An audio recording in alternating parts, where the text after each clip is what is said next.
In 14 years of working with people through the hardest moments of their lives, I've heard a lot of stories. This one stays with me. A woman named Sarah, a coat pocket, and a receipt from a restaurant she had never heard her husband mention. That piece of paper ended 11 years of marriage. But that's not the part of the story I keep thinking about. The part I keep thinking about is what she did in the 30 seconds after she found it. Sarah had been married to Daniel for 11 years when she first came to see me. She wasn't there because of him. She came because she had been feeling, as she described it, like she was living slightly outside her own life, present but not quite there, watching herself go through the motions of a day she couldn't fully feel. In my experience, when someone describes that feeling, it usually means they already know something they haven't let themselves know yet. I didn't say that to her in the first session. She was a precise woman, careful with her words, the kind of person who would need to arrive at the truth herself in her own time. My job was to create the space for that. What she told me over the following weeks was this. Daniel had been different for about 9 months. Small things, the way he held his phone, a new habit of leaving rooms to take calls, working late on nights that used to be theirs. She had told herself it was a difficult project. Work pressure, the kind of thing that passes. It didn't pass. I keep thinking I'm imagining it, she told me. I said, what does it feel like when you imagine you're not? She was quiet for a long time. Then she said, like something I can't unknow. 3 weeks after that session, Sarah came in and told me what had happened. She had picked up Daniel's coat to hang it by the door, the way she had done 1,000 times, and something fell out of the pocket. A receipt from a restaurant she had never heard him mention, dated the previous Friday, the night he had told her he was in a meeting until 11 p.m. Table for 2, a bottle of wine, dessert for 2. She told me she stood there for 30 seconds. What went through your mind? I asked. She said, everything and then nothing. And then I made a decision. She put the receipt back in the pocket, hung up the coat, went back to the kitchen and finished making dinner. And when Daniel came downstairs, sat at the table and asked about her day, she told him, normally, completely normally. Why? I asked. She looked at me and said, because I needed to know everything before he knew that I knew anything. What Daniel didn't know about his wife was something Sarah had never felt the need to mention. Before she had married him, before she had changed careers, moved cities, and built the quiet life they shared, Sarah had worked for 3 years as a paralegal in a family law firm.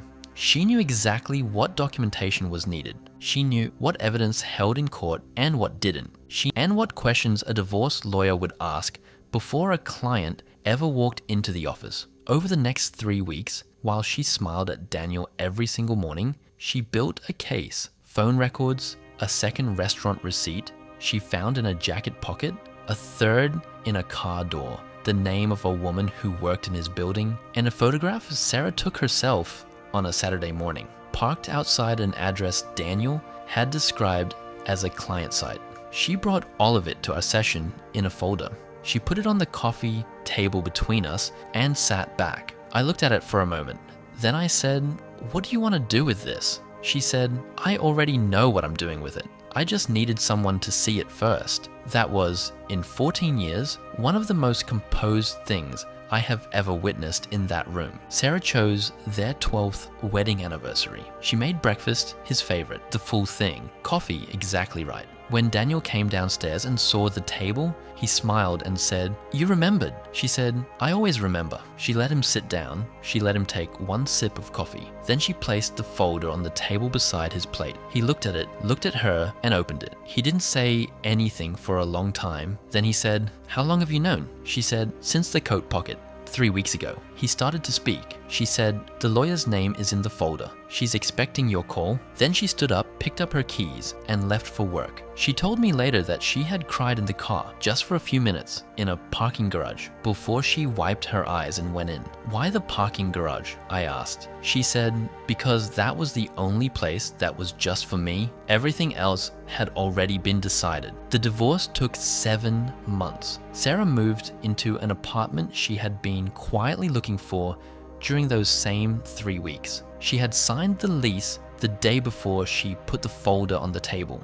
By the time Daniel saw what was in it, she was already, in most of the ways that matter, already gone. I've thought a lot about those 30 seconds, the moment between finding the receipt and putting it back in the pocket. Most people in that moment collapse or confront or freeze. Sarah made a decision, not from anger, not from strategy, from something quieter than either of those, the clear-eyed understanding that she deserved to know the full shape of what had happened to her life before she decided what to do next. In 14 years, I have sat with a lot of pain.